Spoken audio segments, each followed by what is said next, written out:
Hello दोस्तों, आपका स्वागत है हमारे YouTube channel writer Mahesh Prajapati में। तो दोस्तों, आज हम एक न्यू ट्रैक होली सॉन्ग लेकर आए हैं जो फुल और फ्री है। तो चलिए स्टार्ट करते हैं बिना समय गवाए मुखड़े के साथ।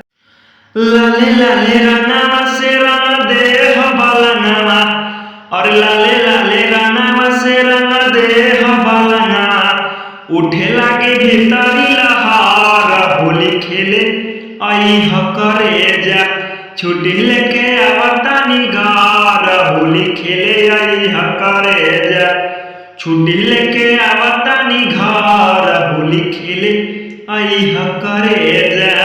अंतरा फर्स्ट ए साल होली में आवतानी खेले हेरा, भूल जाई ह पिया के, होली खेली ह हमारा संग, मनवा में लालसा लागल बाटे हमारे, अरे मनवा में लालसा लागल बाटे हमारे, धई धई गाल दे तोहार रगार, होली खेले आई ह करे जा, छुट्टी लेके आवतानी घर, होली खेले आई ह करे जा, छुट्टी लेके आवतानी घर।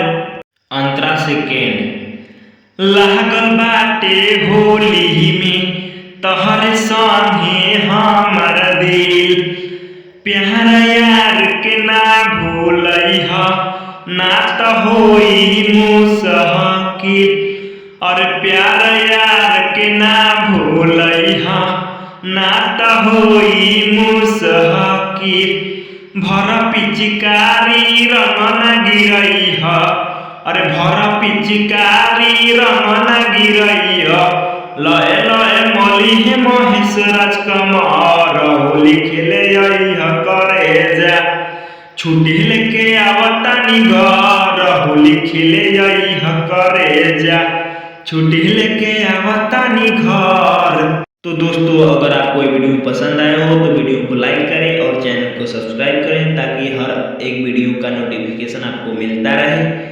तो चलिए मिलते हैं किसी नेक्स्ट वीडियो में, तब तक के लिए बाय।